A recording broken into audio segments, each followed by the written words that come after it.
طيب في سؤال مهم قوي، ايه هي السلالات اللي موجودة في السوق المصري من الماشية والأغنام؟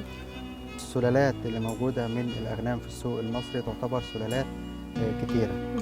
عندنا رقم واحد السلالة البلدية، وطبعا ديت موجودة في محافظات الدلتا، موجودة في طنطا وموجودة في الغربية وموجودة في الدقهلية وموجودة في الشرقية. وعندنا السلالة رقم 2 سلالة الأغنام الرحماني، ودي موجودة في منطقة البحيرة وتحديدا في قرية الرحمانية، ولذلك سميت الأغنام بالرحماني. لسه كنت هسأل السؤال ده.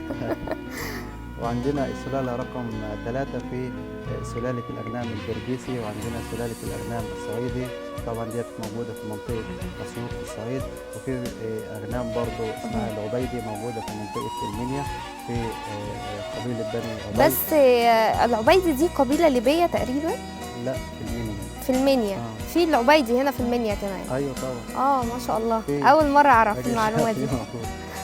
وعندنا السلالة اللي بعد كده في سلالة الأغنام البرقي، وطبعا السلالة دي تعتبر مميزة عن كافة السلالات الموجودة في السوق المصري. وعندنا بقى سلالات الماشية أو العجول.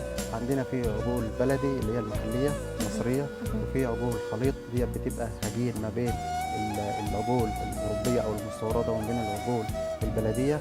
وفي طبعا سلالات مستوردة جاية من بره، جاية من البرازيل وجاية من أمريكا اللاتينية. عندنا سلالة السمنتال والهولشتاين والبراون والأنجس والهارفورد، كل دي سلالات موجودة في مصر. وطبعا كل سلالة من دول ليها صفات وراثية مختلفة عن السلالة الأخرى.